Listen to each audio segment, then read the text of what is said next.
क्या कहना है उससे? देखिए, मैंने आपसे कहा आत्मविश्वास जब लड़खड़ाता है तो जवान भी लड़खड़ा जाती है। जब आत्मविश्वास लड़खड़ाता है तो जवान भी लड़खड़ा जाती है और कहीं न कहीं उनके कॉन्फिडेंस में कमी आ रही है और उसका परिणाम ये है कि इस तरह की भाषा इस्तेमाल हो रही है। उन्हें पता है, बीजेपी के लोगों को, कि जनता इस बार उन्हें हटाने जा रही है। 7वें चरण में हर मौके पर मैंने कहा कि जनता का गुस्सा 7वें आसमान पर होगा।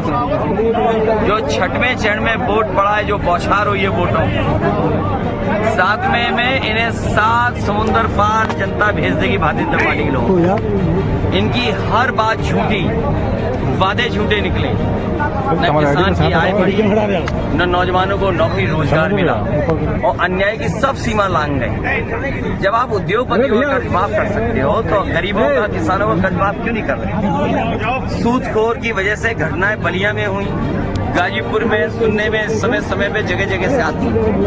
सरकार ने क्या रास्ता निकाला जिससे गरीबों को बचाया जा सके या गरीब को कभी जरूरत पड़े तो उसके लिए कोई इंतजाम इस तरह का हो जहां से वो सस्ती दर पर पैसा ले सके। सर, कन्नौज के ही बीजेपी सांसद सुब्रत पाठक ने कहा है कि जीते जी हम मुसलमानों को आरक्षण लागू नहीं होने देंगे, जरूरत पड़ी तो सरकार भी बर्खास्त कर देंगे। जी देखिए, ये तमाम वो लोग हैं जो हारने जा रहे हैं और जब देश के प्रधानमंत्री जी की और उत्तर प्रदेश के इतने बड़े प्रदेश के मुख्यमंत्री की भाषा क्या है, अपना विकास नहीं बता रहे हैं। वैसे तो हर गरीब के लिए वो बुलडोजर तैयार रखते हैं, अगर कहीं घर गिराना हो, मकान गिराना हो, बुलडोजर तैयार रहता है। लेकिन जितने भी पेपर लीक हुए हैं, पेपर लीक करने वालों के एक एक घर पे ही बुलडोजर चला हो तो बता दीजिए। और ये बुलडोजर जानबूझ करके नहीं चलाया, क्योंकि पेपर लीक करने में सब बीजेपी के लोग शामिल हैं। ये पेपर लीक नहीं हुए हैं, ये सरकार ने पेपर लीक कराए हैं जिससे नौजवानों को नौकरी न देनी पड़े। नौकरी न मिलने से केवल उनका सपना नहीं टूटा है नौजवानों का, 1/3 जीवन इस सरकार ने बर्बाद किया। उसका जवाब इस बार जनता वोट डाल के देगी। अग्निवीर व्यवस्था हमेशा हमेशा के लिए खत्म होगी और जो आरक्षण को लेकर के खिलवाड़ करना चाहते थे, मुझे खुशी है इस बात की कि बहुजन समाज के लोगों ने और खासकर वो लोग जो बाबा साहब भीमराव अम्बेडकर जी के रास्ते पे चलने वाले लोग, उन्होंने संविधान की लड़ाई को अपनी लड़ाई समझ लिया। वो अपने सम्मान और अपने अधिकार और अपने न्याय की लड़ाई को समझ रहे हैं। इसलिए जो संविधान उनका संजीवनी रहा, उसके लिए एक एक वोट डाल करके वो संविधान बचाने के लिए निकल पड़े। सर, मायावती जी को कह रहे हैं कि आप बी टीम है, वहीं आप आकाश आनंद को लगातार तारीफ कर रहे हैं, क्या है सर इसके पीछे? देखिए, किसी नौजवान ने कोई शुरुआत अच्छी की हो और वो कुछ अपने समाज और विचार को लेकर के चलना चाहता हो, उसी को रोक दिया, पाबंदी लगा दी, तो ये खैर उनका अपनी पार्टी का मसला है। क्योंकि एक नौजवान आगे निकल रहा था, एक उम्र की वजह से मैं उसके पक्ष में हूँ। मान लो अभी इस रैली में एक लड़का आया जो बैरिकेडिंग तोड़ करके निकल गया और मेरे मंच तक आ गया। सोचो उसकी चिट्ठी में क्या लिखा। वो अग्निवीर व्यवस्था को खत्म करना चाहता है। तो सोचो, जो नौजवान दौड़ करके वो हासिल करना चाहता हो नौकरी, तो सोचिए ये गुस्सा है लोगों के अंदर।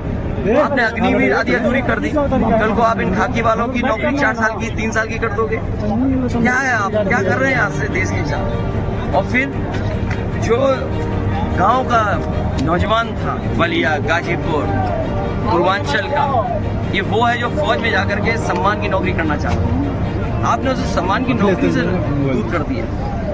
ये जो पीडीए परिवार है, ये पीडीए और पी से पूर्वांचल, तो पूर्वांचल और पीडीए परिवार और पी से ही प्रोग्रेसिव, एनडीए एन निगेटिव हैं। ये नकारात्मक राजनीति करते हैं। एनडीए मतलब निगेटिव, नकारात्मक राजनीति करते हैं, और जो एन से हैं वो भी नकारात्मक हैं, इसीलिए उनकी भाषा बदल गई। पी प्रोग्रेसिव हैं पीडीए परिवार सबको साथ लेकर चलने वाले लोग। सर आजमगढ़ में अपर्णा यादव भी प्रचार करने उतरी, इसको कैसे देखते हैं? कोई बात नहीं, ये कोई बड़ा मुद्दा नहीं है। जी सर। बड़ा मुद्दा ये है कि बलिया आते आते डबल इंजन के इंजनों का धुआं क्यों निकल जाता है। सर अपर्णा यादव का जो प्रचार है सर अपर्णा यादव का जो प्रचार है कोई यादव पर कोई असर पड़ेगा यादव वोटरों पर आजमगढ़ में? सर अपर्णा यादव का ये लड़ाई संविधान बचाने की है।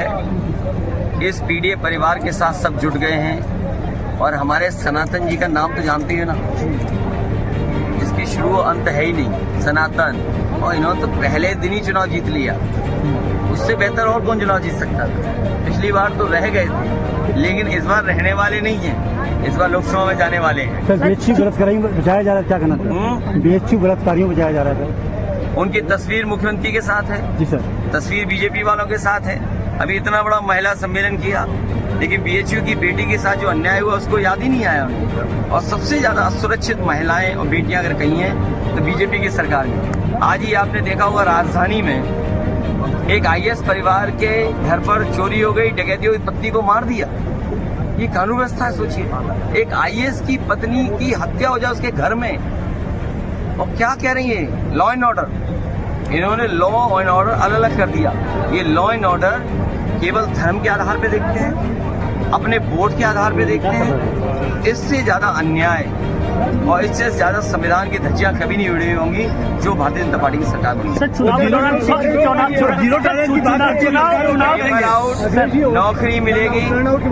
सर चुनाव के दौरान टर्नआउट और हो, ज्यादा हो। मुझे खुशी है कि बड़े पैमाने पर लोग निकल रहे हैं और सरकार के खिलाफ मतदान कर रहे हैं। सर चुनाव के दौरान पश्चिम बंगाल में लगातार हिंसा हो रही है जो पुरानी कश्मीर की याद दिला रही है, इसको कैसे देखना सर? क्या बोल रहे हो आप? किस दुनिया में चले जाते हो जी, पता नहीं कहाँ चले गए जी।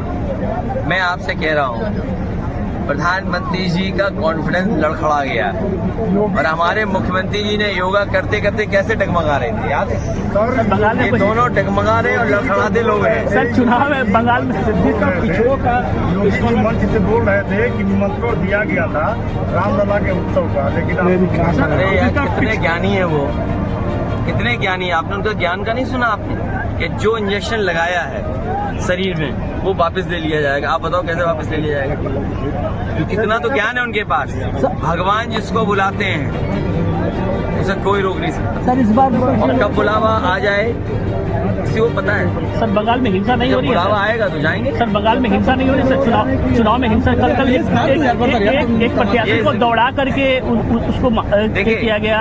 आप बताइए, बीजेपी के लोग बूथ कमेटियों को लूट कमेटियां बना रहे थे, लूट बूथ। सोचिए, वो तो रोका गया। यूपी में नहीं देखा आपने? यूपी में जिस तरीके से लूटना चाहते थे, हमें खुशी है अपने कार्यकर्ताओं में कि जिम्मेदारी से वो खड़े दिखाई।